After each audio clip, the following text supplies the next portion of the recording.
हरिः ओम्। अभवाय मनोभवाय ते जलजातोदर संभवाय च जगतां प्रभवाय साक्षिणे गुरुवर्याय नमो नमः। नीलातुङ्गस्तनगिरितटी सुप्तमुद्बोध्य कृष्णं पाराद्यं स्वं श्रुतिशतशिरः सिद्धमध्यापयन्ति सोच्छिष्टायां सृजनिगलितं या बलात्कृत्य भुङ्क्ते गोदा तस्यै नमैदमिदं भूय एवास्तु भूयः। ప్రియ భగవద్బంధువులారా, నిన్నటి రోజున ఆండాళ్ గోపిక మారిమలై ముళంజిల్ మన్ని కిడైన ఇరుంగున్ అని చెప్పారు. ఈరోజు పాసురం మంగళం పాడుతున్నారు స్వామికి. మంగళం పాడి వాళ్ళు వచ్చిన విధానం దేనికోసమో చెప్తున్నారు.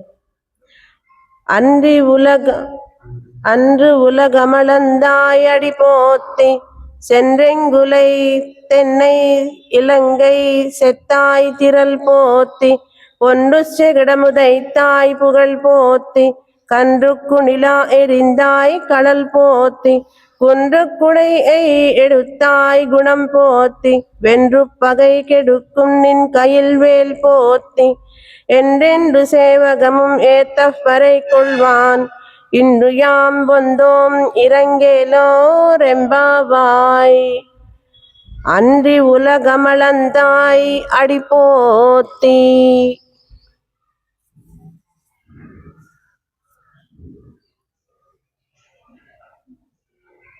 నిన్న స్వామివారిని ఆండాళ్ గోపిక మరి ఇతర గోపికలందరూ కూడా శయన మందిరం నుంచి ముఖ మండపానికి రావాలి. వచ్చి సిరియ సింహాసనం మీద కూర్చోవాలి అని చెప్పారు. ఆ వచ్చేటప్పుడు కూడా మామూలుగా వస్తారేమో, చతుర్గతిన రావాలి అని చెప్పారు. ఆయన చాలా అందంగా నడుస్తారు. ఆయన నడుస్తుంటేనట శ్రీకృష్ణుడు ఎలా ఉంటుంది అని అంటే, మన చెప్తారు కదా నాట్యంలో అప్సరసలు అనేది, ఈ అప్సరసలు కూడా ఆయన ముందు నడవటానికి సిగ్గుపడతారట, నడవరు. ఎందుకనంటే అంత అందంగా నడుస్తారు స్వామి. అలా అందంగా నడిచే స్వామికి వీళ్ళు ఏమని చెప్పారు? చతుర్గతిన రావాలి అని చెప్పారు. ఆయన ఎంత అందంగా నడుస్తారో ఆ చతుర్గతిన మనకి చెప్తారు కదా, నీ నవ్వులు వెన్నెల చిలుకు, నీ నడకలు నాట్యములలుకు, మా మనసే దోచిన నీవు ఏలమమ్ము చూడగరావు. హరే కృష్ణ హరే కృష్ణ మురళీలోలా, హరే కృష్ణ ముని జనపాల, హరే కృష్ణ కృష్ణ కృష్ణ హరే హరే. నీ నడకలు నాట్యములొలుకు. ఆయన నడుస్తుంటే నాట్యం చేస్తూ వస్తున్నారా అని అన్నట్లు ఉంటుందట. అంత అందంగా నడుస్తారు. అప్సరసలే మనం ఎవరైనా బాగా నాట్యం చేసినప్పుడు అప్సరసలు నాట్యం చేసినట్టుంది అని ఒక పోలిక చెప్తాం, ఉత్తమమైన పోలిక. కానీ శ్రీకృష్ణయ్య అక్కడ ఉండగా ఈ అప్సరసలు నడవటానికి భయపడతారట, సిగ్గుపడతారట. ఆయనంత అందంగా మనం ఎక్కడ నడుస్తున్నాం అన్నట్లు అలాగ నడుస్తారు. అలా నడిచే ఆయన్ని దర్పంగా రావాలి, గర్వంగా రావాలి, ఇదిగా అశ్వగతిన రావాలి అలా అని చెప్పి మీరు దాంట్లో హుందాతనం లేకుండా ఏదో పరుగు పరుగుని రాకూడదు ఇలాగ చెప్పారు ఆండాళ్ గోపిక. వీళ్ళందరూ కూడా శ్రీరంగంలో ఉత్సవం చేస్తారట. ఆ శ్రీరంగంలో ఆ స్వామివారిని ఇలా చతుర్గతిన ఊరేగిస్తూ తీసుకెళ్తారు. ఒకసారి వృషభంలాగా, ఒకసారి అశ్విన్ లాగా, ఒకసారి శార్దూలంలాగా, ఒకసారి సింహంలాగా అలాగా అన్ని రకాలుగా స్వామివారికి సేవ చేస్తూ ఊరేగింపు చేస్తారట. అది స్వామి యొక్క చతుర్గతి అని చెప్తారు. ఈరోజు అలాగ నడిచొచ్చారు కదా స్వామి. నిద్ర లేవటం వీళ్ళే లేపారు, ఆయనంతటా ఆయన లేవలేదు. అంటే ఇదిగా తర్వాత మళ్ళా అక్కడి నుంచి వచ్చిన తర్వాత సింహాసనం మీద కూర్చోమని చెప్పారు. అలానే కూర్చున్నారు ఆయన. అలా కూర్చున్నాక ఆయనకు ఒక అలవాటు ఉంది. ఏంటి ఆయనకు అలవాటు అని అంటే, ఈ కాలు మీద ఈ కాలు వేసుకుంటారు. వీరాసనము మనకి తెలుసు. వీరాసనము అని అంటే ఒక కాలు ఇలాగ వేసుకుని కూర్చుంటాము.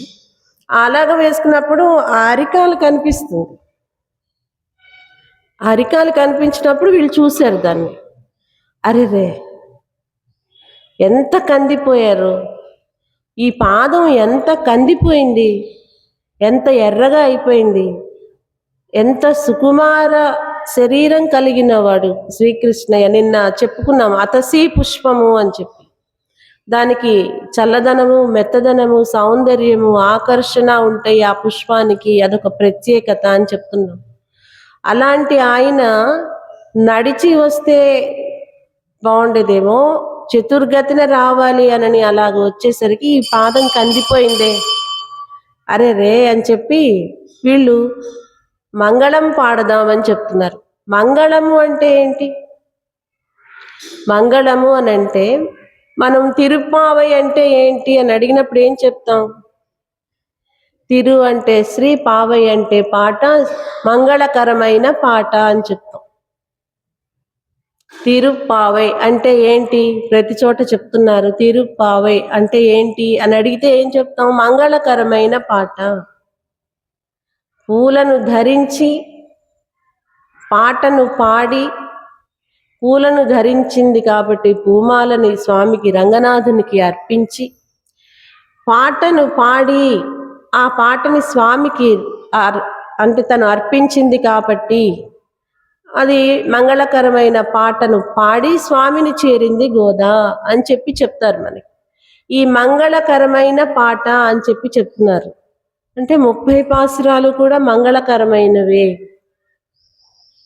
కానీ ఇప్పుడు మళ్ళీ కొత్తగా ఈరోజు మంగళం పాడుతున్నాం అని చెప్తున్నారు. ఆ మంగళం వేరు, ఈ మంగళం వేరా? మంగళకరమైన పాట అంటే 30 పాటలు మంగళకరంగానే ఉన్నాయి.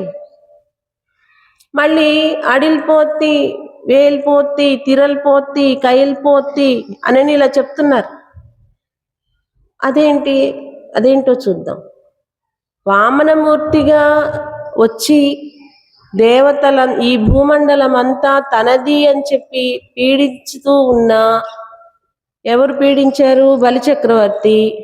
తనదిగా దానం చేస్తూ ఉంటే దేవతలందరూ కూడా చాలా ఇబ్బంది పడుతూ ఉన్నారని వామనమూర్తిగా వచ్చి నీదైన దానిని తనదిగా చేసుకుని దానం చేస్తూ ఉన్న బలిచక్రవర్తి దగ్గర దానం తీసుకుని త్రివిక్రముడిలాగా అయినప్పుడు దానం తీసుకున్నాడు, పెరిగాడు అని చెప్తున్నారు.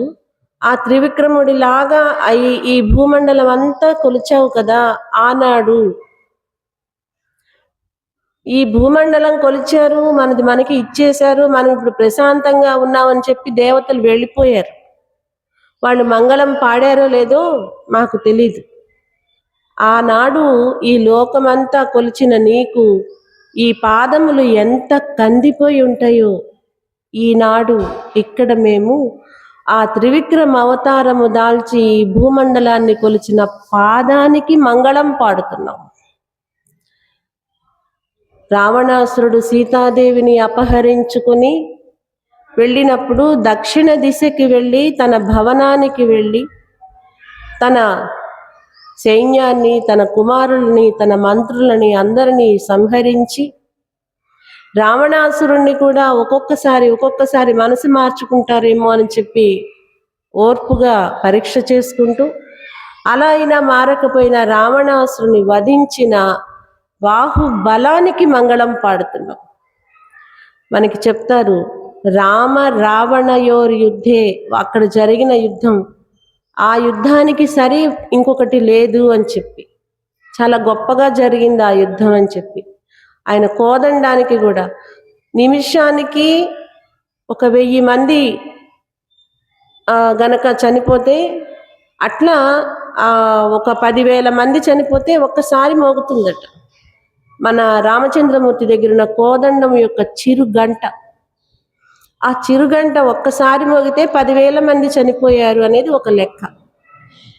అలాగా అలా ఆ గంట యామం అని చెప్పి అంతసేపు అది ఆగకుండా మోగుతూనే ఉందట. ఎంతమంది సంహరించబడ్డారో, ఆయన బాహు బలంతో ఆయన ఎంతమందిని సంహరించారో ఆ గంట చెప్తుంది. స్వామివారి యొక్క కోదండానికి ఉన్న చిరు గంట చెప్తుంది. అలాగా అంతమంది సంహరించబడ్డారంటే ఆయన బాహుబలం ఎంతో ఉంటుంటుంది కదా, ఆ బాహువులకి మంగళం పాడతాం. ఆనాడు అది జరిగింది, ఈనాడు మేము మంగళం పాడుతున్నాం. అలాగా కాకుండా మన ఈ రేపల్లెలో బాలుడిలా వచ్చి, బాలుడిలా ఉన్న సమయంలో ఏదో పని కోసం అని చెప్పి యశోదాదేవి బండి కింద పడుకుని పెట్టి వెళ్ళినప్పుడు, ఏదో మామూలుగా పిల్లలు ఆడుతూ ఆడుతూ కాలు చాచినట్టు కాలు చాచి ఆ బండికి ఆవహించి ఉన్న అసురుడిని సంహరించి, శకటాన్ని ఆవహించి ఉన్న ఆ అసురుణ్ణి దేంతో సంహరించారు? కాలుతో చాచి కొట్టారు.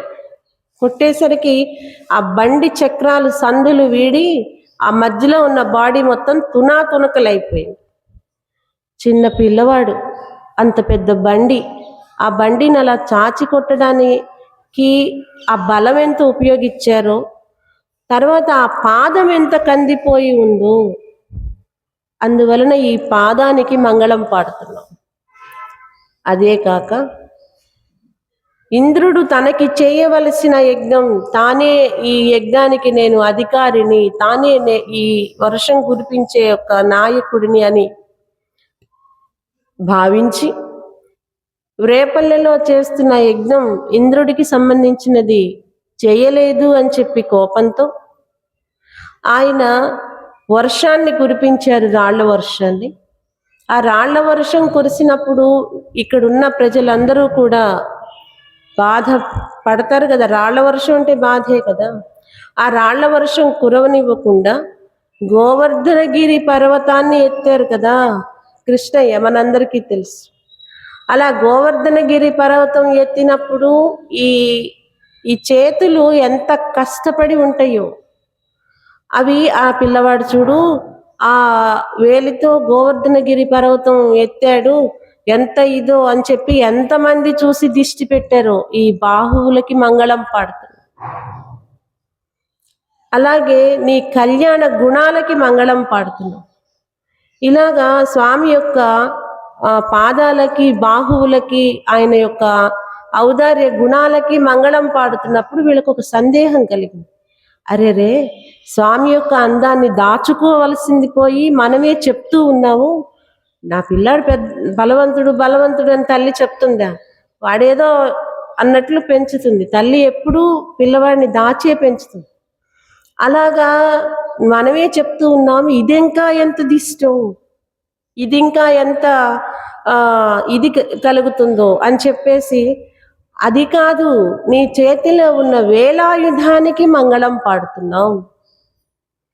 ఇవన్నీ చేయడానికి ఒక పరికరం ఉపయోగిస్తున్నావు. వేలాయుధం ఎవరు ధరించారు? నందగోపుల వారు ధరించారు. ఎప్పుడు మనకు అది వచ్చింది? మొదటి పాసురంలో వేలాయుధాన్ని ధరించి, 17వ పాసురంలో కూడా వేలాయుధం గురించి వస్తుంది. అలానే ఈరోజు కూడా ఆ వేలాయుధాన్ని ధరించిన వేలాయుధం దానికి, ఆ ఆయుధానికి మంగళం పాడుతున్నాం అని చెప్పి ఈరోజు ఆ స్వామివారి యొక్క బాహువులకి, పాదాలకి, కళ్యాణ గుణాలకి, ఆయుధాలకి కూడా మంగళం పాడుతోంది ఆండాళ్ గోపిక. ఇందాక ఒక మాట అనుకున్నాం, తిరుప్పావై అంటే మంగళకరమైన పాట అన్నప్పుడు అంతా మంగళమే కదా. మరి మళ్ళీ ప్రత్యేకించి ఇప్పుడు ఇవాల్టి రోజున పాసురానికి మళ్ళా మంగళకరమైన పాసురం అని పేరేంటి? అవి మంగళం కాదా? మంగళమే. మరి ఇదేంటి? ఇది మంగళమే. అదెలా? భక్తి మనకి ఎలా ఉంటుంది అని అంటే, తైలధారవతు అవిచ్ఛిన్నం, ప్రీతిపూర్వకమైన త్వర ఎలా ఉంటుందో దాన్ని భక్తి అంటారు. ప్రేమ కలిగి ఉన్నప్పుడు దానికి ఒక త్వర ఉంటుంది. ఆ త్వరని భక్తి అంటారు. అది ఎప్పుడూ నిరంతరం అలానే ఉండాలి. ఎలాగ ఉండాలి అని అంటే, తైలధారవతు అవిచ్ఛిన్న అంటే ఒక డబ్బాలోని నూనెని గనక మనం ఒక దాంట్లోకి వంచుతూ ఉన్నప్పుడు అది ఆ జిడ్డు పదార్థం అలా జారుతూ వస్తుంది, చూసారా? ఎక్కడ కట్ అవుతూ రాదు. ఎక్కడైనా కట్ అవుతూ మళ్ళీ వచ్చి కట్ అవుతూ, ఎయిర్ లోపం వచ్చినప్పుడు కట్ అవుతుంది, అంతేగాని ఆ జిడ్డుతనం పోదు. అలాగా భక్తి మనకి కలిగినప్పుడు ఆ భక్తి మళ్ళా మన నుంచి పోదు. కానీ భక్తి కలగటం చాలా కష్టం. ఆ భక్తి కలిగితే గనక భగవంతుడు మనకి చిక్కినట్లే. భక్తి కావాలి ముందు. భక్తులంటే భగవంతుడికి చాలా ఇష్టం. చిక్కడు వ్రతముల క్రతువుల, చిక్కడు మరి దానశీల శౌచముల, శీల తపములన్, చిక్కడు యుక్తిని భక్తిని, చిక్కిన క్రియన్ అచ్యుతుండు సిద్ధము సుమ్మి.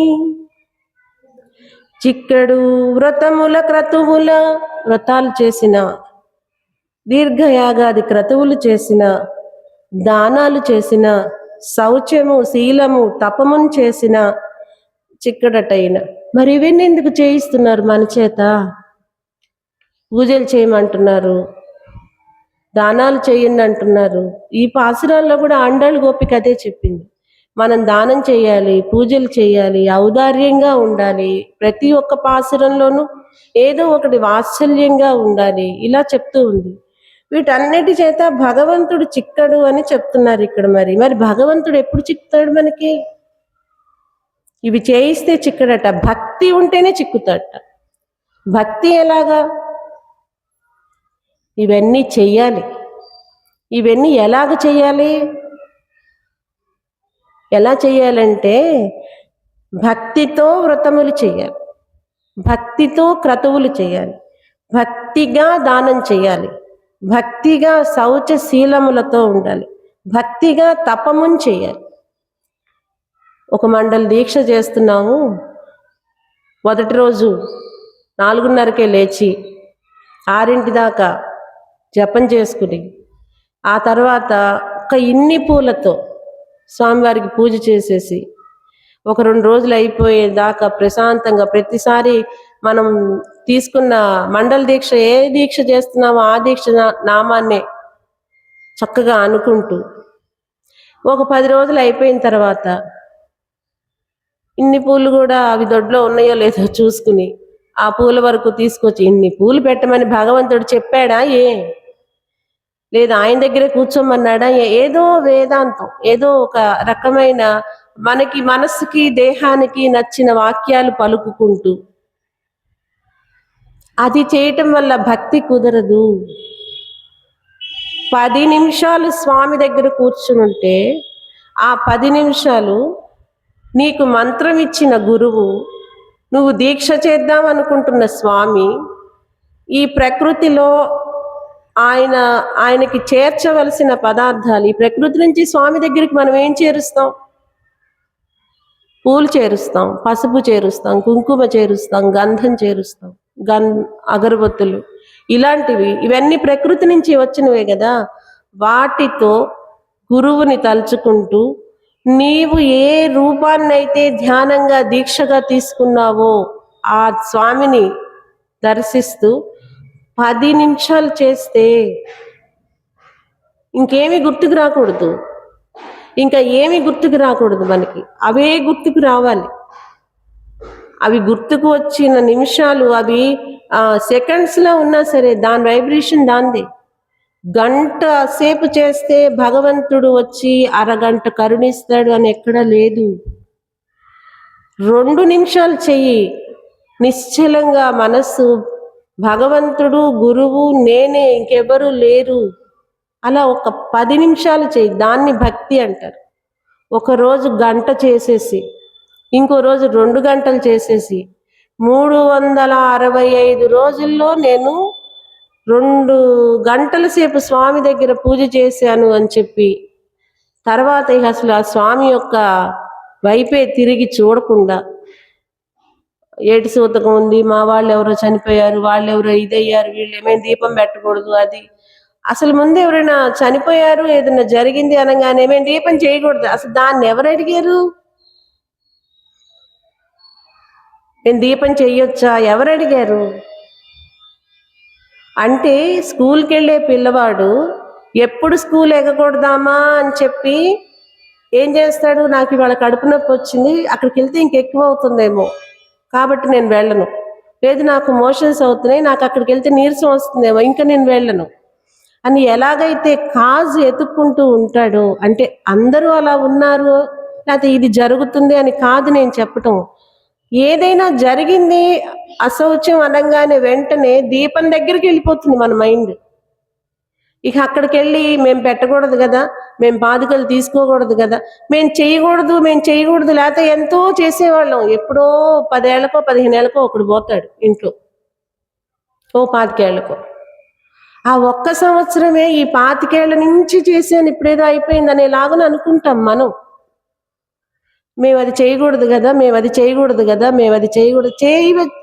చేయగలిగిన రోజుల్లో చేసావా? చేసాము అని అంటే ఇంకొకరిని ఎవరినో ఇబ్బంది పెట్టేట్టు గంటలు అలా చేయమని ఎక్కడ లేదు. ఒక్క 10 నిమిషాలు స్వామి దగ్గర కూర్చో. స్వామి దగ్గర కూర్చున్నప్పుడు ఎవ్వరు గుర్తుకు రాకూడదు, ఆ స్వామియే గుర్తుకు రావాలి, ఇంకెవ్వరు గుర్తుకు రాకూడదు. అక్కడ కూర్చుని అనేక రకమైన విషయాలని గుర్తు తెచ్చుకుని ఏడవకూడదు. కొంతమంది దేవుడి దగ్గర కూర్చుని రోధిస్తారు, అది కూడా అమంగళమే, అది తప్పు. ఎవరో చెప్తున్నారు, నీ సమస్యలు ఏమన్నా ఉంటే దేవుడి దగ్గర కూర్చుని ఏడ్చి అక్కడ చెప్పేసుకోమని చెప్తున్నారు. నువ్వు అమంగళంలో ఉన్నావు, అనవసరమైన వ్యాపారంలో నువ్వు చిక్కుకున్నావు. నా కొడుకు, నా కోడలు, లేకపోతే నా కూతురు, నా అల్లుడు, నా ఉద్యోగం, నా స్టేటస్, నా బంగారము, నా భూమి, ఆ ముందన్నిటికీ కూడా నా నా నా ఇక్కడ అన్ని కూడా ముందు భక్తి ఎలా చేర్చుకోవాలా, భక్తితో దానము, భక్తితో వ్రతము అని ఎలాగో ఇక్కడన్నీ నా చేర్చుకున్నావు కాబట్టి నీకు దుఃఖం వచ్చింది. ఆ దుఃఖాన్ని ఎక్కడ చెప్పుకోవాలి అనేది నీకు మళ్ళీ అహంకారం అడ్డొచ్చింది, అభిమానం అడ్డొచ్చింది. ఈ అభిమానం మళ్ళీ ఎవరికి చెప్పుకోకూడదు కాబట్టి నేను మనతో పలకకుండా విని, ఒక ఆయన ఉన్నాడు కదా మన ఇంట్లో, మనం ఏం చెప్పినా ఆయన పలకడు. ఏ అమ్మాయి తప్పు కదే నువ్వు చేసింది అని చెప్పడు, విని ఊరుకుంటాడు అంతే. కాబట్టి ఆయన దగ్గరికి వెళ్ళి చెప్తాను నేను, చెప్పొచ్చు తప్పులేదు, ఏడుస్తూ రోదన చేయకూడదు. అట్లా భక్తి అనేది పరిపరి విధాలుగా ప్రకటించకూడదు. ప్రకటించితే అది స్వచ్ఛంగా ఉండాలి. ఎలాంటి స్వచ్ఛతగా ఉండాలి అని అంటే, ఒక్కసారి ఇలా కళ్ళు మూసుకున్నప్పుడు నీకు భగవంతుడు ఎలాగైతే కనిపించి మరీ ఇతరవేమీ కనిపించకుండా ఉన్నాయో, కళ్ళు మూసుకుని స్వామిని తలుచుకోవాలి అన్నప్పుడు ఇలా కళ్ళు మూసుకోగానే మనకు ఒక రూపం కనిపిస్తుంది. ఆ రూపం కనిపించినప్పుడు మరీ ఇతరవేవి మనకు కనిపించు. ఆ నిమిషం ఉంది చూసారా, అలా నువ్వు 10 నిమిషాలు చేయగలిగితే చాలు, ఇంకా ఏమీ అవసరం లేదు. ఆ భగవంతుడికి ఆ పూలని సమర్పించేటప్పుడు, గంధ ధూపాదులు సమర్పించేటప్పుడు, నీ నామం చేసుకునేటప్పుడు, ఆ స్వరూపం చూసేటప్పుడు ఇంకేమీ గుర్తు రాకుండా ఇదే గుర్తు రావాలి, ఇలా పూజ చేయండి అని చెప్తే 5 నిమిషాలకు మించి చేయలేరు ఎవరు. 5 నిమిషాలకి మించి చేయలేరు. స్వచ్ఛంగా ఒప్పుకోవాలి కదా, నాకు ఇంకేం గుర్తు రాలేదండి, ఇవే గుర్తొచ్చినాయి అని చెప్పాలంటే 5 నిమిషాల తర్వాత ఏవో గుర్తొస్తాయి. ఒక అమ్మాయి వచ్చి 1 గంట సేపు మాట్లాడుతుంది, మామూలుగా అన్నీ సంసారిక విషయాలే. మాట్లాడుతుంటే గురుగారు వచ్చి చెప్పారు, ఇప్పుడు అందరూ ఒక్కొక్క 5 నిమిషాలు భగవంతుడి గురించి మీకు సంబంధించినవి చెప్పండి, 5 నిమిషాలు అన్నారు. గంట సేపు అవతల వాళ్ళని కూడా మాట్లాడనివ్వకుండా మాట్లాడిన ఆమె 5 నిమిషాలు భగవంతుడి గురించి మాట్లాడమంటే ఒక్క నిమిషం కూడా ఆ వాక్యం రాక నేల వంక, గురువుగారు వంక, మాట్లాడుతున్న వాళ్ళ వంక చూసింది. అదేంటి, ఇంతసేపు మాట్లాడాం కదా, భగవంతుడి గురించి 2 వాక్యాలు చెప్పలేమా? ఏం గుర్తు రావటం లేదండి, ఏం చెప్పాలో తెలియటం లేదు అని. అంటే తనంతకుముందు నేను ఆ పూజల గురించే చెప్పింది, నేను ఇంతసేపు పూజ చేస్తాను, ఇంతసేపు పూజ చేస్తాను, ఇంతసేపు ఇన్ని గంటలు స్వామి దగ్గర కూర్చుంటాను, ఇలా చెప్పారు. అన్ని గంటలు స్వామి దగ్గర కూర్చున్నప్పుడు 5 నిమిషాలు మాట్లాడటం చాలా ఈజీ కదా. భగవంతుడి గురించి 5 నిమిషాలు మాట్లాడగలిగిన శక్తే నీకుంటే నువ్వు భగవంతుడి దగ్గర పూజ చేస్తున్న తాలూకు ఫలితం వస్తున్నట్టే. అలా 5 నిమిషాలు మాట్లాడలేకపోయింది. అమ్మా, నువ్వు భగవంతుడికి స్వామి దగ్గర పాదాల దగ్గర నేను పువ్వులు పెడుతున్నాను అనే చింతనతో పూజ చేయమని చెప్పారు. ఇది ఒక్కటే చెప్పింది, ఇంకేం చెప్పలేదు. అంటే ఇంతకాలం ఆమె చేసిన పూజ ఏమైంది? భక్తిగా లేదు, ప్రజెంట్గా ఉంది. పిలవంగానే ప్రజెంట్ అంటారు చూసారా పిల్లలు, అలా ప్రజెంట్ చేస్తుంది అంతే. భక్తి లేదు, భక్తి కావాలి. ఆ భక్తి కలిగినప్పుడు భగవంతుడు లొంగుతాడు. నువ్వు వ్రతం చేసినా, నువ్వు క్రతువు చేసినా, నువ్వు తపస్సు చేసినా, నువ్వేం చేసినా లొంగుతాడు. ఆయన లొంగిపోయి ఉంటాడు. కొంతమందికి కొన్ని ఏముంటాయి అనంటే బలహీనతలు ఉంటాయి. వారిని ఫాలో అయితే వాళ్ళు ఎంత దూరం అయినా తీసుకెళ్తానంటారు. ఒక్క మాట ఏదన్నా తేడాగా ఉంది అని అంటే అక్కడే వదిలేస్తాను, అది వారి బలహీనత అంతే. నన్ను ఫాలో అయితే నేను ఎంత దూరం అయినా తీసుకెళ్తాను, అది వారి బలహీనత.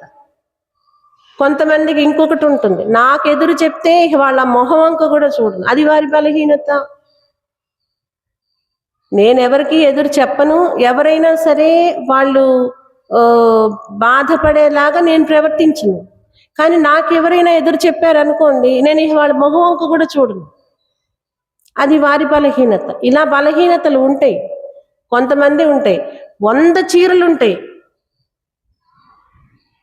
100 చీరలున్నా సరే అక్కడికి వచ్చి అవేవో కలర్స్ కనిపిస్తే నుంచుని చూద్దామనైనా వెళ్ళి కొనందే రాలేరు, అది వారి బలహీనత. అంతే కదా, బలహీనతలు ఎలా ఉంటాయి అనేది చెప్పలేము. కొంతమంది ఎవరైనా సరే కనిపించకుండా వాళ్ళే ఇంట్లో ఉన్నారనుకోండి, అది వాళ్ళకి నచ్చదు. ఎవరైనా ఒక 10 మంది వచ్చి అక్కడ వాళ్ళు మాట్లాడుతూ ఉంటే ఆ రోజు చాలా బాగుంది అనిపిస్తుంది, అది వారి బలహీనత. ఎవ్వరూ రాకుండా వారొక్కరే ఉన్నారనుకోండి, నచ్చదు. ఏంటి ఇవాళ ఎవరు రాలేదు, ఏమైంది వీళ్ళకి, ఇలాగా వస్తుంది. అంటే వీరి బలహీనత, వీరి జనంతో కలిసి ఉండాలి అనే బలహీనత. అలా స్వామికి కూడా బలహీనత ఉంది.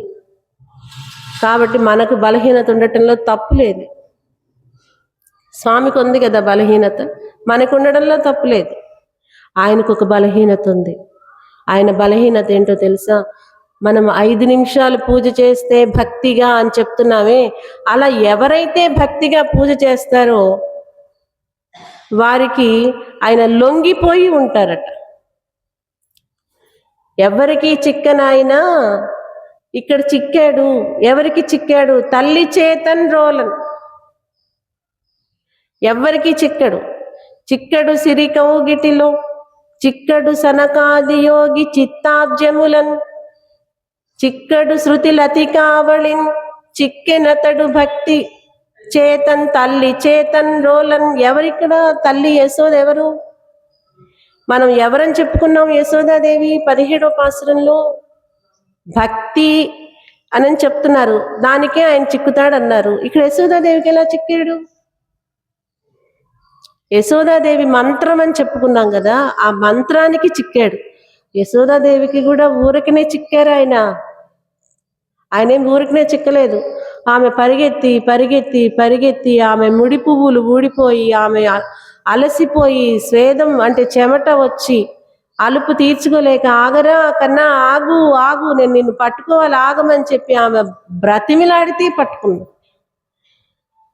మంత్రం మనం బ్రతిమిలాడినంత బాగా భగవంతుని ధ్యానం చేస్తే చిక్కుతాడు ఆయన. అలా చిక్కుతాడు, భక్తి చేతనే చిక్కుతాడు. అలాగా ఇక్కడ భక్తిగా ఈమె సమర్పిస్తుంది. ఎవరు?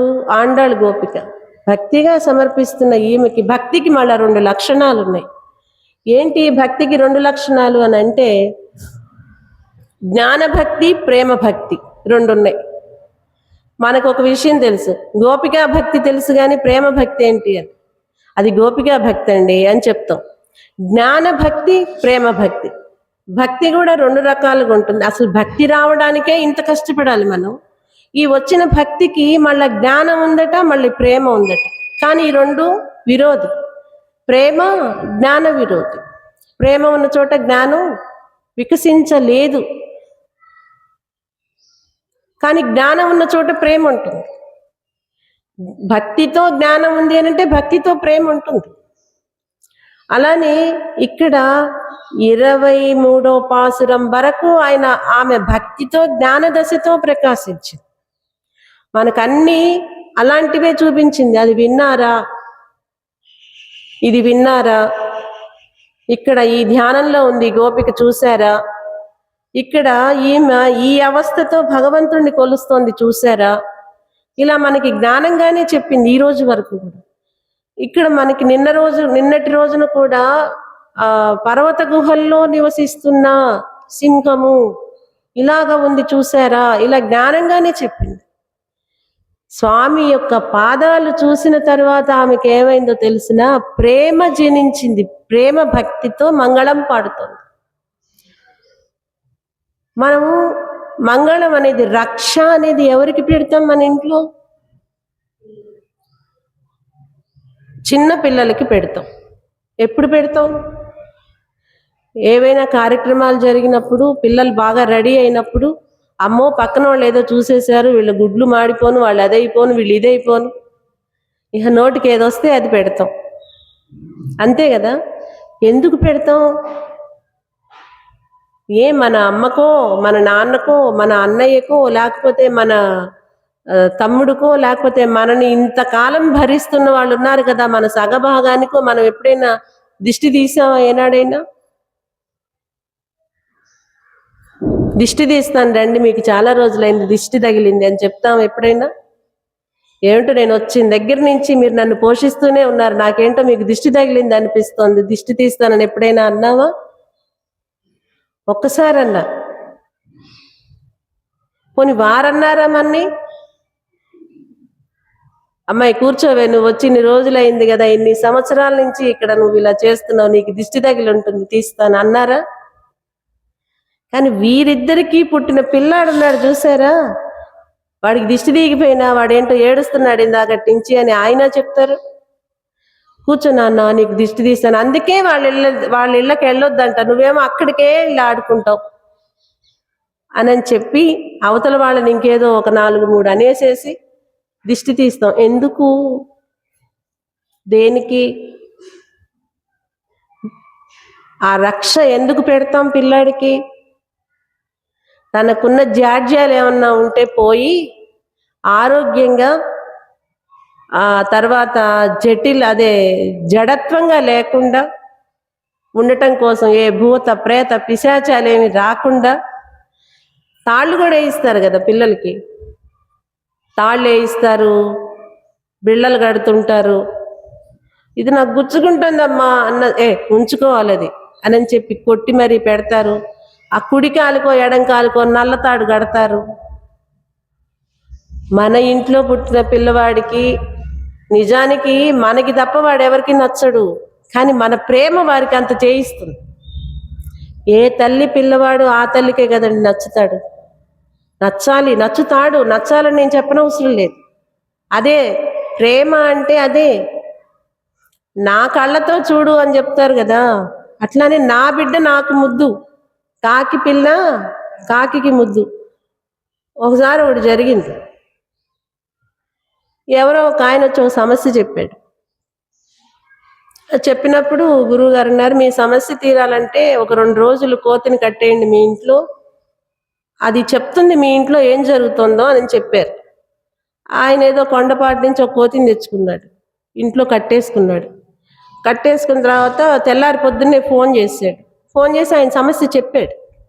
చెప్తే ఆయన సమస్య వింటూ, ఏమండి కోతి బాగుందా, అందంగా ఉందా అని అడిగారు. ఆయన అంత ప్రాబ్లంలో కూడా స్వామి కోతి అందంగా ఉండేదేందే అని అడిగారు. ఎవరి మనస్సును బట్టి ఎవరు ఎందుకు నచ్చుతారో అది వారికే తెలుస్తుంది, అంతే కదా. ఇక్కడ కాకి పిల్ల ముద్దుగా ఉండేదేంటి, కాకి పిల్ల కాకి ముద్దే. అట్లానే అక్కడ కోతి అందంగా ఉండేది ఏంటంటే వారు దానిలో ఏదో అందం ఎత్తుక్కున్నారు, ఆ అందం దానికి బాగుందా అని అడిగారు. కానీ ఆ యజమాని ఆ కోతిని తెచ్చిన ఆయనకి అది అందంగా ఉంటుందని ఆయన ఎత్తుక్కోవాలి, ఆయన రెమెడీ ఎత్తుక్కుంటున్నాడు అక్కడ, ఆ రెమెడీ ఉందా లేదా అని. మధ్యలో ఇది అడిగేసరికి కోతి అందంగా ఉండేదేంటి స్వామి అని అడిగాడు ఆయన. అదేలేండి మీ సమస్య చెప్పండి అని అన్నారు. అంటే వీరు ఆ కోణంలో చూడలేదని అర్థమైపోయింది. అట్లా జరుగుతూ ఉంటాయి. అలానే మన పిల్లవాడు మనకి ముద్దు, వాడు ఏం చేసినా ముద్దే. అందువల్ల మనం రక్ష పెడతాం. ఇక్కడ వీళ్ళు భక్తిగా జ్ఞానం తెలుసుకున్నాక, స్వామి అయిన శ్రీకృష్ణుని చూశాక వీళ్ళకి ఏం జరిగిందంటే ప్రేమ జనించింది. అయ్యో ఇప్పటి వరకునేమో ఒక ఆక్షేపించారు, నువ్వే రావాల్సింది పోయి మేమొచ్చి నీ వాకిట్లో నుంచుంటే నువ్వు ఇంత మటుకు రాకుండా లేవకుండా ఇంకా వారిని లేపు వీరిని లేపు అని చెప్పి సలహాలు చెప్తూ పడుకుని ఉన్నావా అని చెప్పారు. అందువల్ల ఏం చెప్పారు వీళ్ళు, నువ్వు ఇలా నడిచి రావాలి అలా నడిచి రావాలి అని చెప్పారు. కానీ ఎప్పుడైతే ఆయన యొక్క తిరుముఖ మండలాన్ని చూశారో, ఆ తర్వాత ఆయన యొక్క పాదాలను వీళ్ళు దర్శించారో, వీళ్ళకి ఏమనిపించింది, అరేరే స్వామి ఎంత కష్టపడ్డారు, మనం ఎంత ఇబ్బంది పెట్టాము ఇన్ని అని చెప్పి అనుకున్నారు. అనుకుని వాళ్ళు ఇహ పెట్టుకుని మంగళం పాడడానికి ప్రయత్నం చేసుకున్నారు. ఆ మంగళం పాడటానికి కూడా ఒక యోగం ఉండాలి, మంగళం చెప్పడానికి కూడా ఒక ఒక పుణ్యం ఉండాలి. ఎందుకండి అదేంటి అలా చెప్తారంటే, అందరూ చెప్పలేరు. గోవిందా అని పెద్దగా అనండి అంటే అందరు అంటారా, దానికి కూడా యోగం ఉండాలి. గత జన్మంబులనేమి చేసితిమో, యాగశ్రేణులేమి చేసితిమో, ఎవరికేమి పెట్టితిమో, ఏ చింతారతిం వృద్ధు పుచ్చితిమో, సత్యములేమి బల్కితిమో, ఏ సిద్ధ ప్రదేశంబు ద్రొక్కితిమో, ఇప్పుడు చూడగంటి మిచటన్ కృష్ణార్భకు నిర్భయం. మంగళం పాడుతున్నాం అని చెప్తున్నాం కదా, ఆ మంగళం పాడటానికి కూడా వీళ్ళకి యోగ్యత కావాలి. ఏమని పాడతాం మంగళం? మన ఇంట్లో పిల్లవాడైతే వెంటనే ఉప్పు తీసుకొచ్చేసి ఫటాఫటా ఇటు 3 సార్లు అటు 3 సార్లు తిప్పేస్తే అయిపోయింది, రక్ష పెట్టేసాం అని చెప్పి అనుకుంటాం. లేదేదో ఇది అనుకుంటాం. లేదంటే ఇంకేవో చెప్తాం కదా, ఆ దిష్టి ఈ దిష్టి ఓ దిష్టి మా దిష్టి నీ దిష్టి అని ఏవో దిష్టిలన్నీ పోవాలని చెప్తాం. అది మనకి స్వామికి ఏమని పెడతాం? స్వామికి పెట్టాలి అనంటే కొంత యోగ్యత కావాలి, భగవంతుడికి ఇది చెయ్యాలి అనంటే కొంత యోగ్యత కావాలి. ఆ యోగ్యత ఏంటి అనంటే, గత జన్మలో ఏదో పుణ్యం చేసాం, ఏ మంచి పుణ్యక్షేత్రంలోనే కాలం గడుపుంటాం, ఆ తర్వాత మంచి యాగశ్రేణులు ఎక్కడో చేసిన చోట మనం ఆ యాగశ్రేణులు చూసుంటాం. తర్వాత ఎవరికో ఏదో దానం చేస్తుంటాం, సత్యాలు ఏవో చెప్పుకుంటాం. ఇలాంటివి చెప్పడం వలన ఇక్కడ మనకి శ్రీకృష్ణుడు దొరికారు. ఎప్పుడు చెప్పారు ఇది? తృణావర్తుని వధ జరిగినప్పుడు చెప్పారు. గాలితో కృష్ణయ్యని తీసుకుని పైకి అలా వెళ్ళిపోతూ ఉన్నాడట ఆయన. అలా వెళ్ళిపోయినప్పుడు అక్కడ ఉన్న వాళ్ళందరూ కూడా భయపడిపోయారు. భయపడిపోయి ఎప్పుడైతే ఆ తృణావర్తుణ్ణి సంహరించేసి బాలుడు మళ్ళా కిందికి వచ్చేసాడు శ్రీకృష్ణుడు, వెంటనే వాళ్ళు అమ్మో మనం ఇప్పుడు ఈ కృష్ణుడిని ఇక్కడ చూడగలుగుతున్నాము అని అంటే ఆ రక్ష తీస్తూ రక్ష పెడుతూ అంటున్నారట, మనం గత జన్మల్లో ఏదో పుణ్యం చేశాము, వ్రతాలు చేశాము, సత్యాలు చెప్పాము, పుణ్యక్షేత్రాల్లో సిద్ధులు సంచరించే ప్రదేశంలో ఉన్నాము, అలాంటి పుణ్యమేదో కాపాడి ఈ పిల్లాడి దక్కాడే గాని అమ్మ, లేకపోతే దక్కవలసిన పిల్లాడైతే కాదు అని వాళ్ళు రక్ష పెట్టుకుంటున్నారు శ్రీకృష్ణుడికి. అలానే గోదా గోపికి ఇక్కడ ఆమె మనశ్శక్తిని అంతగా ప్రేరేపించుకొని ఇక్కడ ఆమె మంగళం పాడుతుంది. ఎవరికి మంగళం పాడుతుంది? త్రివిక్రముడికి మంగళం పాడింది. త్రివిక్రముడు అంటే మనకి తెలుసు, వామనుడుగా వచ్చి త్రివిక్రముడు అయ్యాడు. ఆయన ఏం చేశాడు? త్రివిక్రముడుగా వచ్చి త్రివిక్రముడుగా ఆయన పెరిగి ఏం చేశాడు? అన్నీ కొలుచుకున్నాడు. కొలిచినప్పుడు ఈ భూమండలం అంతా కూడా కొలిచారండి. ఆ కొలిచినప్పుడు భూమి అంతా ఒకేలాగా ఉంటుందా? ఒక చోట మెత్తగా ఉంటుంది, ఒక చోట గరుకుగా ఉంటుంది, ఒక చోట కాడ, మోడు, కంప, ఎంత ఏవేమిటో ఉంటాయి కదా. అవన్నీ ఈ పాదాలకి గుచ్చుకుని ఉంటుంది. ఈ పాదానికి గుచ్చుకొని ఉండడం వల్ల ఇది చాలా ఒత్తిడి చెంది ఉంటుంది, చాలా అలసిపోయి ఉంటుంది. ఆనాడు వాళ్ళు పాడారో లేదో మాకు తెలియదు. ఎందుకు తెలిసిన, నువ్వు ఈ లోకమే కాదు, అలా అలా అలా అలా పెరుగుతూ వెళ్ళిపోయావు కదా. ఇంతింతై బొటుడింతై మరియు దానింతై నభోవీధి పైనంతై తోయద మండలాభ్రమున కల్లంతై ప్రభారాశి పైనంతై చంద్రుని కంతై ధ్రువుని పైనంతై మహర్వాటి పైనంతై సత్య పదోన్నతుండగుచు బ్రహ్మాండాంత సంవర్ధి అయి. ఇంతవాడు అంతయ్యాడు, ఇంతయ్యాడు, అంతయ్యాడు, అంతకంతయ్యాడు. ఈ మండలాన్ని దాటాడు, తర్వాత ఒక తేజో రాశి పుంజాన్ని దాటాడు, తర్వాత చంద్రమండలాన్ని దాటారు, తర్వాత ధ్రువ మండలాన్ని దాటారు, తర్వాత మహర్వాటికని దాటారు, మహర్లోక అని చదువుతాను చూసారా, ఆ లోకాన్ని దాటారు, ఆ తర్వాత సత్యలోకాన్ని దాటారు, ఆ తర్వాత బ్రహ్మలోకాన్ని కూడా దాటి అదంతా కూడా ఆయన బ్రహ్మలోకం అంతా కూడా ఆక్రమించుకుని ఇంకా పైకి వెడుతూ ఉన్నారట. అదే మనకి చెప్తారు పాటల్లో కూడా. ఎప్పుడు కడుగుంటాడు ఈ పాదం బ్రహ్మదేవుడు అని అంటే త్రివిక్రముడిగా ఉన్నప్పుడు కడుగుంటారు. అది రాసుంటారు వీళ్ళు అనిపిస్తుంది. బ్రహ్మ కడిగిన పాదము బ్రహ్మము తానని పాదము, బ్రహ్మ కడిగిన పాదము. బ్రహ్మదేవుడు పాదం కడిగారు స్వామివారిది. ఎప్పుడు? మనం ఇక్కడ కూర్చున్నప్పుడు ఒక మహానుభావులు ఎవరైనా వచ్చారనుకోండి, వెంటనే ఏం చేస్తాం? మనం లేచి వారికి వారు వస్తున్న విధానాన్ని బట్టి అద్యపాద్యాదులన్నీ కూడా ఇస్తాం కదా. అట్లానే ఆ బ్రహ్మలోకానికి త్రివిక్రముడైన స్వామివారి పాదం ఎప్పుడైతే వెళ్ళిందో వెంటనే ఇది కదా బ్రహ్మము అనే పాదము అని చెప్పి ఆయన ఆ పాదాలని కడిగి నెత్తిని చల్లుకున్నారట. అప్పుడు జరిగి ఉంటుంది అది. అలాగా అంత పెరిగిపోయిన ఆయన యొక్క పాదాలకి అంత పెద్దవాడు, ఈ భూమండలం అంత పెద్ద ఎలా అయ్యాడు, అన్ని లోకాలు ఎలా కొలిచారు అని చెప్పి అందరూ తలుచుకుని ఉంటారు.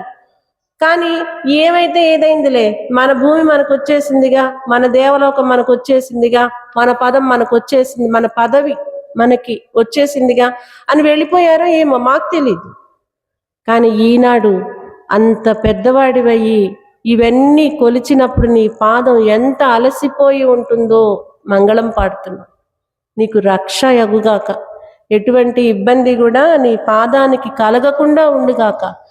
అలానే రామచంద్రమూర్తి ఆ సీతాదేవిని తీసుకుని రావడానికి ఈ వానరులని తీసుకుని ఈ సముద్రాన్ని దాటి ఎన్నో కష్ట నష్టాలకి ఓర్చి ఆయన ఎంతో చాలా కష్టపడి ఆయన అరణ్యవాసానికి వెళ్ళిన దగ్గర నుంచి రాక్షసుల్ని సంహరిస్తూనే ఉన్నారు. ఇది రామాయణంలో మనకి తెలిసిన విషయమే. అలాగా ఆయన బాహువులతోనే ఆ రావణాసురుణ్ణి సంహరించి వేశారు. అప్పుడు ఎవరైనా మంగళం పాడారో లేదో మాకు తెలీదు. ఈరోజు ఆ బాహువులకి మంగళం పాడుతున్నాం. అంతేనా? శ్రీకృష్ణ అవతారంలో ఇంకొకటి జరిగింది.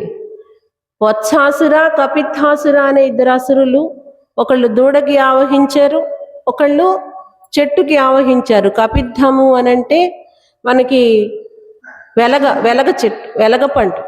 ఆ వెలగ చెట్టుకు ఒకళ్ళు ఆవహించారు, దూడలాగా ఒకళ్ళు ఆవహించారు. ఆవహించి ఈ దూడేమో ఆ చెట్టు వైపుకు తరుముకొస్తుంది, ఆ చెట్టేమో నొక్కి వేయడానికి ప్రయత్నం చేస్తుంది. ఏదో తేడా ఉంది, ఏదో తేడాగా ఉంది అని చెప్పి ఆయన ఏం చేశారో తెలిసిన తన 2 బాహువులతో చేతులతో ఈ దూడని ఒడిసి పట్టి అంటారు, తెలుసు కదా, ఇలా పట్టుకొని ఆ చేతితోనే ఆ వస్తువుకు ఒక ఊపు తీసుకొస్తారు. ఆ వస్తువుకి ఊపు తీసుకొచ్చి అలా దగ్గరికి రాబోతూ ఉన్న కపిద్ధము అనే చెట్టుకి వేసి ఈ ఇసిరి కొట్టినట్టు కొట్టారు. అప్పుడు ఏమైంది, అది ఈ దూడ వెళ్ళి ఆ చెట్టుకి ఎప్పుడైతే కొట్టుకుందో ఆ కపిద్ధాసురుడు చనిపోయాడు, ఈ వత్సాసురుడు కూడా చనిపోయాడు. దూడలో ఎందుకు ఆవహించారు అని అంటే, అది మామూలుగా ఈ దూడలు ఏం చేస్తూ ఉంటాయి, అన్ని వాసన చూస్తూ ఉంటాయి, ప్రతిదీ వాసన చూస్తూ వెళ్తూ ఉంటాయి. ఇది అవసరం లేదు మనకి అని వెళ్ళిపోదు, అన్ని వాసనలు దానికే కావాలి, అందువల్ల అది చూసుకుంటూ వెళ్తుంటుంది. అట్లానే కపిద్ధం ఏంటి అని అంటే రుచికి ప్రాధాన్యత. ఆ ఎలగ పండు పండినప్పుడు చాలా బాగుంటుంది, ఈ రుచి వాసన 2 కలిసి అసురులు అక్కడ వాటిని సంహరించి వేశాడు ఇక్కడ శ్రీకృష్ణుడు. మనలో కూడా ఉండకూడదు, ఆ రుచి అనేది వాసన అనేది ఉండకూడదు. ఆయన అక్కడ ఏం చేశారు, దానికి ప్రాధాన్యత ఏంటి అని అంటే అవి మనలో ఉండకూడదు అని. అప్పుడు ఆయన అంత చిన్న పిల్లవాడు ఆ దూడని అట్లా ఒడిసి పట్టి కొట్టినప్పుడు ఆ చేతుల్లో ఎంత బలం తీసుకోవాలి, ఎంత బలం తీసుకోవాలి. ఆ బలం తీసుకున్న గుణానికి మంగళం పాడుతున్నాం, ఈరోజు మేము మంగళం పాడుతున్నాం. అలానే తర్వాత ఈ ఇంద్రలోకం తెలుసు కదా మనకి, దేవతలందరూ ఉంటారు కదా. అలానే వరుణదేవుడు వర్షం కురిపిస్తాడు. ఆ వరుణదేవుడు వర్షం కురిపించడానికి ఈ దేవతలందరికీ రాజు ఎవరు, ఇంద్రుడు. ఆ ఇంద్రుడు ఇక్కడ గోవర్ధనగిరి పర్వతానికి, వీళ్ళకి రేపల్లిలో గోవర్ధనగిరి పర్వతం అనేది వీళ్ళకి ముఖ్యమైనది. ఎందుకు అని అంటే అక్కడ గోగ్రాసం బాగా దొరుకుతుంది, గోవులన్నీ కూడా ఆ గిరి మీదకి వెళ్ళి ఆహారాన్ని తెచ్చుకుంటూ ఉంటాయి. ఆ గిరికి బోనాలు పెట్టడం అనేది చేస్తారనమాట. పెట్టి ఆ బోనాలన్నీ కూడా ఇంద్రుడికి సమర్పిస్తారు. ఆ ఇంద్రుడికి సమర్పిస్తున్న తర్వాత వర్షం పడుతుంది. అలాగ చేస్తూ ఉన్న సమయంలో శ్రీకృష్ణయ్య ఏం చేశారనంటే అవన్నీ అవసరం లేదు అని చెప్పారు. ఇంద్రుడికి కోపం వచ్చింది. ఇప్పుడు ఎవరు చేయాల్సిన పని వాళ్ళు చేయాలి, ఆ పనిని ఎవరో చేస్తే దాన్ని కరెక్ట్ చేయాల్సిన బాధ్యత ఆయనకే కదా ఉంది. మధ్యలో నేను ఆ పని చేస్తాను, ఈ పని చేస్తానని మధ్యలో వాళ్ళు ఏవో తీసుకున్నారండి. అసలు చేయాల్సిన వ్యక్తి వేరు, ఆ వ్యక్తి ఏమో వచ్చి చేస్తానంటున్నాడు. నాకు ఆయన పరిచయం నాకిందే ఉన్నాడు కాబట్టి నేను ఆ పని చేయిస్తాను కాబట్టి నాకు ఇవ్వండి అని అంటే అది ఎలా కుదురుతుంది, ధర్మలోపం వస్తుంది కదా. అది మళ్ళీ కరెక్ట్ చేయాల్సిన బాధ్యత స్వామికే కదా ఉంది. అందువలన ఈ బోనాలు ఇలా పెట్టనవసరం లేదు అని చెప్పారు ఆయన. అది ఇంద్రుడికి కోపం వచ్చింది. అందుకే మనకి పరై అనే సాధనం కావాలి ప్రతిరోజు చెప్తూ ఉంది ఆండాళ్ గోపిక. ఎందుకు అనంటే ఇలాంటివేమీ వచ్చి చేరకుండా, దేవతలు అయిపోయినంత మాత్రాన వాళ్ళలో అరిషడ్వర్గాలు ప్రవేశించవు అని లేదు, ప్రవేశిస్తాడు. లేకపోతే ఇంద్రుడు ఎందుకు అలా ప్రవర్తిస్తాడు కదా. అట్లా ఎప్పుడైతే ఈ ఇంద్రుడికి ఈ కోపం వచ్చిందో ఆయన ఏం చేశారు, రాళ్ల వర్షం కురిపించడం మొదలుపెట్టారు. ఆ రాళ్ల వర్షం కురిపించడం మొదలుపెట్టిన తర్వాత వర్షం అయితే వర్షానికే మనం లోపలికి వచ్చేస్తాం. తడిస్తే ఏమవుతుంది, జలుబు వస్తుంది, దగ్గు వస్తుంది, నెమ్ము వస్తుంది, జ్వరం వస్తుంది, తర్వాత బిల్లు వస్తుంది, అన్నీ వస్తాయి వర్షంలో తడిస్తేనే. అలాంటిది రాళ్ల వర్షము అని అంటే ఎలా, తట్టుకోలేరు కదా. మరి దీన్ని కూడా మరి ఎవరు రక్షించాలి, దీన్ని భగవంతుడే. సర్వదేవ నమస్కారం కేశవం ప్రతిగచ్చితి, ఏది వచ్చినా ముందు వెళ్ళిపోయి ఆయన దగ్గరే చెప్పుకుంటాం. ఆయన చెప్పారు కదా, నేను రక్షకుడిని నేనే అని చెప్పారు కదా, మిమ్మల్ని రక్షించు వాడిని నేనే రక్షిస్తాను అని చెప్పారు కదా. అలాంటి ఆయన వెంటనే ఆయన దగ్గరికి వెళ్ళిపోతాం. అది ఎప్పుడైతే శ్రీకృష్ణయ్య గమనించారో ఇది రాళ్ల వర్షం పడుతోంది అని చెప్పి ఆ గిరినే, గోవర్ధన గిరినే ఆయన గొడుగులాగా ఎత్తారట. ఆ గొడుగులాగా ఎత్తి ఆయన చిటికిన వేలుతో ఆ గోవర్ధనగిరి పర్వతాన్ని పట్టుకొని ఉన్నారట. ఉండి అందరూ కూడా రండి ఇక్కడికి వచ్చి మీరు ఇది విశ్రాంతి తీసుకోండి అని చెప్పి చెప్తున్నారట. వాళ్ళందరూనేమో ఆశ్చర్యపోతున్నారు. బాలుండి ఇతడు కొండ దొడ్డది మహాభారంబు సైరింపగా చాలండోయని దీని క్రింద నిలువన్ శంకింపగా వలదు. ఈ శైలాంబోనిది జంతు సంయుత ధరా చక్రంబుపై బడ్డ నాకేలల్లాడదు. బంధులారా నిలుడి క్రిందన్ ప్రమోదంబునన్. హాయిగా ఉండండి, ప్రశాంతంగా ఉండండి, దీని కిందకొచ్చి మీరు విశ్రాంతి తీసుకోండి. ఈ పిల్లవాడు చిన్నవాడే, మరి ఇంకేదైనా సరే ఎక్కువసేపు మొయ్యలేడే, కిందకు వదిలేస్తాడేమో, ఇలాంటి భయమేమి వద్దు. నాకు ఈ వ్రేలేమి కూడా నొప్పి పుట్టదు. ఎందుకో తెలిసిన ఈ ధరాచక్రంబు పైబడ్డ నాకేలు అల్లాడదు. ఈ కొండే అనుకుంటున్నారేమో, ఇలాంటివి ఇంకెన్నొచ్చినా కూడా నాకేమి కూడా ఇబ్బంది లేదు. మీరందరూ వచ్చి ఇక్కడ ఈ ఈ గోవర్ధనగిరి పర్వతం కింద మీరు విశ్రాంతి తీసుకోండి. ఆ రాళ్ల వర్షం మామూలు వర్షం పడితే ఎలా ఉంటుందో అలా అయిపోయిందట. అంత ఎత్తారాయన. ఆ గోవులు, గోపాలురు, గోవత్సములు, గోపికలు, గోపవృద్ధులు అక్కడ ఉన్నవన్నీ కూడా ఆ గిరి కిందకు వచ్చేసినాయి అన్నమాట. ఆ గోవర్ధన గిరి కిందకు వచ్చేసినాయి. మధ్యలో శ్రీకృష్ణుడు, చుట్టూ వాళ్ళందరూ కూడా. అలాగా ఎప్పుడైతే దాని కిందకు వచ్చినాయో అందరూ 7 రోజులు నుంచున్నారట స్వామి. అలాగే ఎంత కష్టపడ్డారు కదా. ఎవరి కోసం కష్టపడుతున్నారు ఆయన? 7 రోజులు అలానే నుంచుని వీళ్ళందరినీ రక్షిస్తూ ఉన్నారు కదా. ఎవరి కోసం ఆయనదా ఆ సమస్య? ఎవరి కోసం చేస్తున్నారు? ఇంత కష్టపడుతున్నాం, ఎవ్వరూ చెప్పుకోరు అనుకుంటాం, ఆయన ఎవరు చెప్పుకుంటున్నారు? ఎవరివైనా అనుకుంటున్నావా? ఎవరివైనా ఒక్క నిమిషమైనా సరే ప్రీతిపూర్వకమైన త్వరతో భగవంతుణ్ణి ఇంత కష్టపడుతున్నావు అని చెప్పి అనుకుంటున్నావా? మన గోదాదేవి దాన్ని గమనించి ఆనాడు నువ్వు ఇంతమందిని 7 రోజుల పాటు రక్షించావు కదా కృష్ణ, ఈనాడు మేము నీకు ఇక్కడ మంగళం పాడుతున్నాం, నీకు రక్ష పెడుతున్నాం, నీ బలానికి రక్ష, వాళ్ళందరినీ నువ్వు కాపాడాలి అని చెప్పి ఔదార్య గుణం ఉంది చూసావు, ఆ గుణానికి రక్ష, నీ కళ్యాణ గుణాలకి రక్ష. ఇలాగా ఆండాళ్ గోపిక అనేక విధాలుగా ఆయన బాహువులకి, ఆయన పాదాలకి, ఆయన బలానికి, ఆయన కళ్యాణ గుణానికి, ఆయన వాత్సల్యానికి, ఇలాగ వీటన్నింటికి కూడా అడిల్ పోతి, తిరల్ పోతి, కయల్ పోతి, వేల్ పోతి అని చెప్తుంది. వీటన్నిటికీ మంగళం పెట్టినప్పుడు మనకేమనిపిస్తుంది? అమ్మో స్వామి ఇలాగా మనని రక్షించారు, మనకి ఆలోచన రాలేదే అనిపిస్తుంది కదా. అలా అని మళ్ళీ స్వామికి మీరేమైనా దిష్టి పెడతారేమో, ఇది కూడా ఇబ్బంది. పిల్లాడిని అంత చక్కగా రెడీ చేస్తారండి.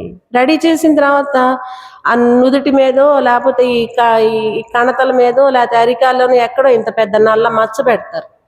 రెడీ చేయటం ఎందుకు, మచ్చ పెడతాం ఎందుకు, అదే కాటుక చుక్క పెడతాం ఎందుకు అని అనుకుంటాం, దిష్టి తగలకుండా అని. అంటే పిల్లాడు అందంగా ఉండాలి, కానీ మళ్ళీ దిష్టి తగిలితే పిల్లాడు ఏమన్నా పాడైపోతాడేమోనని అదొక ప్రేమ, అదొక ఇది. అలాగా అట్లా ఇవన్నీ అన్నాక అమ్మో ఇన్ని కళ్యాణ గుణాలు ఉన్నాయి, రక్ష పెడుతున్నాము అని ఇదొక దిష్టి అవుతుందేమోనని, అరే ఇవన్నీ చేయడానికి ఒక కారణం ఉందండి. ఏంటో తెలిసినా, ఆ నందుల వారు వేలాయుధాన్ని ధరించే కదా వీళ్ళందరినీ కూడా అక్కడున్న వాళ్ళందరినీ కూడా పరిపాలన చేస్తున్నారు. అది ధరించాడు ఈయన. ఆ వేలాయుధానికి మంగళం పాడుతున్నాం. ఆ వేలాయుధం ఆయన దగ్గర ఉండటం వల్ల ఇంతమందిని రక్షించగలిగాడు. అదొక వ్యాజం పెట్టారనమాట. అది వ్యాజం పెట్టి ఈ వేల్పోతి, ఆ వేలాయుధానికి కూడా మేము మంగళం పాడుతున్నాం అని చెప్పి ఆండాళ్ గోపిక భక్తిపూర్వకమైన ప్రేమతో మంగళం పాడుతుంది. భక్తిపూర్వకమైన జ్ఞానంతో వచ్చాం ఇప్పటిదాకా. భక్తిపూర్వకమైన ప్రేమతో మంగళం పాడుతూ శ్రీకృష్ణయ్యకి చెప్తారు. ఇక ఏం చెప్పాలి, ఎందుకు వచ్చారు అనేది చెప్తారు. మంగళం పాడటం అనేది ఆ ఇంట్లో ఉన్న విషయమే. ఎందుకు అది చెప్పాలి అని అంటే, మనకి పెద్దవాళ్ళని, తల్లిదండ్రులని, గురువులని, దైవాన్ని ఎప్పుడు మర్చిపోవద్దు. వాళ్ళని గుర్తు చేసుకోండి, వాళ్ళ చరిత్ర తెలుసుకోండి, వాళ్ళని గౌరవించండి, వాళ్ళని పూజించండి, లేదా వాళ్ళు ఏ సమస్యలో ఉన్నారో అది అర్థం చేసుకోండి అని చెప్తుంటారు. ప్రతి దానిలోనూ ఉంటుంది ఈ విషయం, ప్రతి దానిలోనూ ఉంటుంది. ఎందుకు అని అంటే, వాళ్ళు ఒక మంచి చేసి ఉంటే ఆ మంచికి మనం వారసులం అవ్వాలి.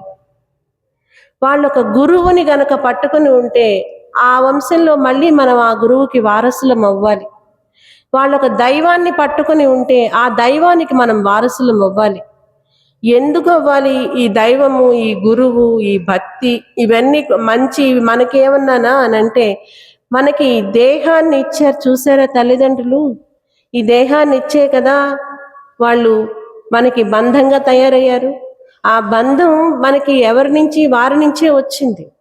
కానీ ఈ బంధం ఇలాగే కంటిన్యూ అవుతుందంటే రేపు మళ్ళీ మనకి ఈ అంటే ఈ ధర్మాన్ని సాధించుకోవడానికి ఇది వస్తుందో రాదో తెలియదు. వారు చేసిన మంచి పని, వాళ్ళు ఆ పూజ చేస్తే బాగున్నారట, మనం కూడా చేద్దాం. సత్యనారాయణ స్వామి వ్రతం చేస్తే పిల్లలు పుట్టారట, మనం కూడా వ్రతం చేద్దాం అనుకోలా? 3వ కథలో అలా చేస్తే వాళ్ళకి పిల్లలు పుట్టారట, మనకి కూడా పిల్లలు పుడితే అనుకోలా? అలానే వాళ్ళు చేసిన మంచి పని, వాళ్ళు ఉన్న గురువు, వాళ్ళు తలుచుకునే దైవం, వాటికి వారసులం మనమైతే ఈ జన్మ యొక్క కర్మ తొలగిపోయే అవకాశం వచ్చి ఇంకా ముందుకు వెళ్తాం స్వామి దగ్గరికి. అందుకని మన పెద్దలు చేసిన మంచి పనులు, ఆధ్యాత్మికాన్ని మనం కూడా ముందుకు తీసుకుని వెళ్ళాలి. అలా వెళ్ళడం వల్ల మనకి ఇంకొక జన్మ లేని స్థితిని కలిగించుకున్న వాళ్ళం అవుతాం. అలానే ఇక్కడ ఆండాళ్ళ గోపిక చిన్నతనం నుంచి కూడా విష్ణు చిత్తుల వారితో ఉంది కదా. వారి నాన్నగారి యొక్క చరిత్ర ఈమెకి తెలిసి ఉంటుంది. భక్తి ఒకటి ఉండటం కుదరదు, భక్తితో జ్ఞానం ఉండాలి. జ్ఞానం ఒక్కటే ఉండటం కుదరదు, భక్తితో జ్ఞానంతో పాటు ప్రేమ కూడా ఉండాలి. ఒక మనిషిలో ఉన్న ఉత్తమమైన గుణాలని మనం తెలుసుకుని ఆ గుణాన్ని పొగుడుతూ అది నీకు ఇబ్బంది కలగకుండా ఉండుగాక అనాలంటే నీలో ఎంతో ప్రేమ జనించి ఉండాలి. ఒక మనిషిని మనం యాక్సెప్ట్ చేయడానికే మన బుద్ధి ఒప్పుకోదు. మీకన్నానండి, వారు బాగా చెప్పారండి, మాకు బాగా అసలు ఎంత బాగా అర్థమైందంటే ఈ పాసురంలో ఇంత ఉందా అని అర్థమైంది అని అన్నారు అనుకోండి, వెంటనే మనకి ఏమనిపిస్తుంది? నేను అది చెప్పలేదా, నాకు ఇది అవ్వలేదా, నేను ఇది గురువుగారిని అడిగి తెలుసుకోవాలి, అసలు వారు చెప్పింది కరెక్ట్ అవునా కాదా, ఇన్ని వస్తాయి. అవునా, వాళ్ళు బాగా చెప్పారా, అది మీకు బాగా నచ్చిందా, చాలా సంతోషం అండి, చాలా సంతోషం. ఎందుకో తెలిసిన, ఒక్కళ్ళైనా సరే జ్ఞానవంతంగా చెప్పగలిగారు చాలు, వాళ్ళు ఇంకో 10 మందికి ఆ విషయాన్ని తెలియచేస్తారు అనే భావన మనలో రావడానికి ఎంతో సాధన కావాలి. అలాంటి వాళ్ళు కనిపిస్తే మీరు ఇది బాగా చెప్పారట చెప్పడానికి కూడా మనలో ఎన్నో చచ్చిపోయి ఉండాలి. అలాంటి ఇంత మనకి తెలియకుండా, మనకి కనిపించకుండా ఇంత రచన చేసిన భగవంతుణ్ణి మెచ్చుకుని ఆయనకి మంగళం పాడి, ఆయనకి ఏదో ఒక మన ప్రీతిపూర్వకమైన త్వరని తెలియచేయటానికి మనలో ఎంతో ఆర్తితో కూడిన భక్తి కావాలి. ఆ భక్తి ప్రేమగా మారాలి. అప్పుడు మనకన్నా వారు చిన్నవారు అవుతారు. ఎవరికి పెడతాం మనం రక్ష అనంటే, మనకి పుట్టిన పిల్లలకి పెడతామని చెప్పుకున్నామే. ఇన్ని పనులు చేసిన భగవంతుడు చాలా గొప్పవాడుగా మనం స్వీకరిస్తాం. ఇన్ని పనులు చేసిన భగవంతుడు ఆండాళ్ గోపికకి ఇక్కడ చిన్నవాడిగా కనిపించారు. అందుకే ఆమె నీకు మంగళమగుగాక, నువ్వు వృద్ధి చెందుగాక, నువ్వు చాలా యోగ్యుడు అవ్వుగాక అని చెప్పి మంగళం పాడింది. అలాంటి భక్తి మనకి జనించాలి. అలాంటి వాటికి మనం వారసులు కావాలి. వాళ్ళ నాన్నగారి వారసత్వం ఈ అమ్మాయి తీసుకుంది. అందువలన ఆయన కన్నా ఇంకా చిన్న వయసులోనే భగవంతుడికి మంగళం పాడగలిగే స్థాయికి చేరుకుంది. విష్ణు చిత్తుల వారి కన్నా ఇప్పుడు మన గోదాదేవి చాలా చిన్నపిల్ల, శ్రీకృష్ణుడికి మంగళం పాడుతుంది. అంటే అక్కడి నుంచి తెలుసుకున్న జ్ఞానాన్ని ఇంకా పరిపుష్టిగా తను స్వీకరించగలిగింది అని తెలియచేస్తూ, ఈ మంగళం పాడిన తర్వాత వీళ్ళు ఎందుకు వచ్చారో, వీళ్ళకి ఏం కావాలో, కృష్ణయ్యకి ఏం చెప్తారో రేపు తెలుసుకుందామని చెప్పి తెలియచేస్తూ నామం చెప్పుకొని ముగిద్దాం. ఓం నమో భగవతే వాసుదేవాయ.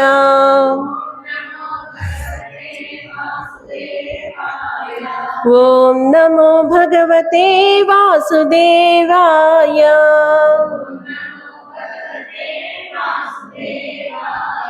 ఓం నమో భగవతే వాసుదేవాయ.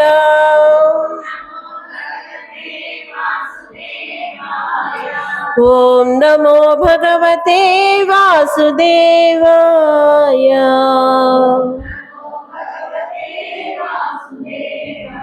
శ్రీకృష్ణ భగవాన్ की, ఆండాళ్ గోపిక की, విఘ్నసాచార్య మహర్షికి, ఆచార్య గోష్ఠికి, భాగవత గోష్ఠికి, ఏడుకొండలవాడ వెంకటరమణ గోవింద గోవింద. ఓం శ్రీహరి.